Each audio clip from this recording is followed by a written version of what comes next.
தாய் தமிழ் உறவுகளுக்கு வணக்கம். ரஜினிகாந்த் ஆலோசனைப்படி திருச்சி கிழக்கு இடைத்தேர்தலில் போட்டியிடுகின்றார். ரஜினிகாந்த் ஆலோசனைப்படி திருச்சி கிழக்கு இடைத்தேர்தலில் போட்டியிடுகின்றார் என்ற தலைப்பில் இந்த காணொலியை காண்கிறோம். தமிழ்நாடு முதலமைச்சர் ஜோசப் விஜய் திருச்சி கிழக்கு தொகுதியில் போட்டியிட்டு வெற்றி பெற்றார். தனது எம்எல்ஏ பதவியை ராஜினாமா செய்தார். விரைவில் அங்கு தேர்தல் நடைபெறுகிறது. தாவேகா சார்பில் யாரை நிறுத்தினாலும் கூட தற்போதுள்ள சூழ்நிலையில் திருச்சி கிழக்கு தொகுதியில் வெற்றி பெறக்கூடிய ஒரு சூழ்நிலை உள்ளது. இந்த தேர்தலில் தாவேகா சார்பில் திரிசா போட்டியிடலாம் என கூறப்பட்டது. கூப்பா கிருஷ்ணன் மகன் சிரஞ்சீவி போட்டியிடலாம் என கூறப்பட்டது.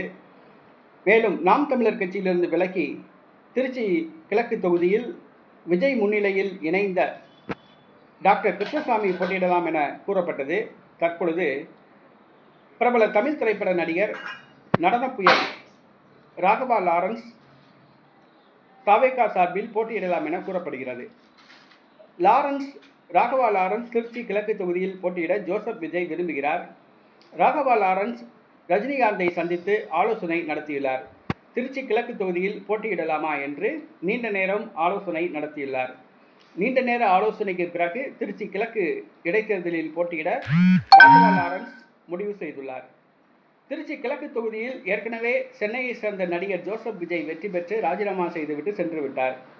தற்பொழுது மீண்டும் வெளியூரை சார்ந்த சென்னையை சார்ந்த ஒரு நடிகரை போட்டியிட வைத்து வெற்றி பெற்றால் அவர் பெரும்பாலான நாட்கள் சென்னையில் தான் இருப்பார், திருச்சியில் இருக்க மாட்டாப்ல. அப்போ திருச்சி மக்கள் எம்எல்ஏ காணாமல் தேடுவாங்க.